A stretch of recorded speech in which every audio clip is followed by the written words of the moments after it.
Lëvizja vetëvendosje, Partia Demokratike e Ashkalinjve të Kosovës dhe një kandidat për deputet i Partisë Demokratike janë drejtuar me ankesa Gjykatës Supreme për t'i korrektuar vendimet refuzuese për ankesa që paneli zgjedhor për ankesa dhe parashtresa i more.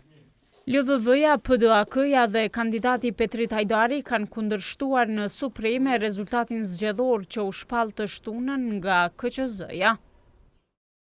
Gjykata Supreme e Kosovës më datë 20 mars 2025 ka pranuar një ankesë nga kandidati për deputet Petrit Hajdari nga Partia Demokratike e Kosovës PDK të ushtruar kundër vendimit të PZAP-s. Në Gjykatë Supreme është pranuar një ankesë nga Lëvizja Vetëvendosje kundër vendimit të PZAP-s dhe një ankesë nga koalicioni PDAK-LPB kundër vendimit të PZAP-s. Vetëvendosje ka kërkuar nga Supremja që të anulohen votat përmes postës që i përkasin lidhjes demokratike. Sipas kësaj partie, faktet që i janë prezantuar gjykatës janë dëshmi e mjaftueshme se në zgjedhjet e 9 shkurtit pati vjedhje industriale të votave. Lëvizja Vetëvendosje edhe njëherë kërkon anulimin e 18.933 votave të LDK-s të ardhura në mënyrë të manipuluar, rivotimin me postë dhe largimin nga listat e kandidatëve që kanë marrë vota në mënyrë të pakrahasueshme më shumë përmes votimit me postë sesa në vendvotime në Kosovë dhe moszëvendësimin e tyre me anëtarë të tjerë të LDK-s. Vetëm përmes pranimit të ankesës sonë mund të rivendoset legitimiteti i zgjedhjeve në Kosovë.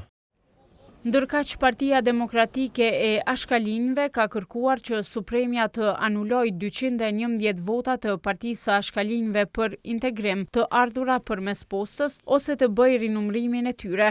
Po ashtu ka kërkuar të anulohen edhe 108 votat në komunat ku nuk ka fare banor të komunitetit Ashkali. Kandidati i PDK-s për deputet Petrit Hajdari i ka kërkuar Supremës që ta vlerësoj vendimarrjen e PZAP-s që e vendosi si të pabazuar ankesën e tij, me të cilën pretendonte se votat për të nuk ju përputhen në disa vendvotime. Nëse Gjykata Supreme e njeh vendimarrjen e PZAP-s, rezultatet përfundimtare do të certifikohen pa ndonjë ndryshim.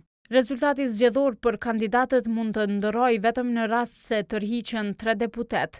Nëse Bedri Hamza nga Partia Demokratike vendos të qëndrojë kryetar komune dhe e lë mandatin e deputetit, i hapet udhë që këtë mandat ta fitojë Rashid Çalaj, që është i pari në listën e kandidatëve të PDK-s. Në lidhjen demokratike, nëse nuk pranojnë të marrin mandatin e deputetit kryetari i PJ-s Gazmend Muhaxheri dhe kryetari i Lipjanit Imre Ahmeti, atëherë në kuvend sigurojnë ulse i shefi i grupit parlamentar Arben Gashi dhe kandidati Paris Gure.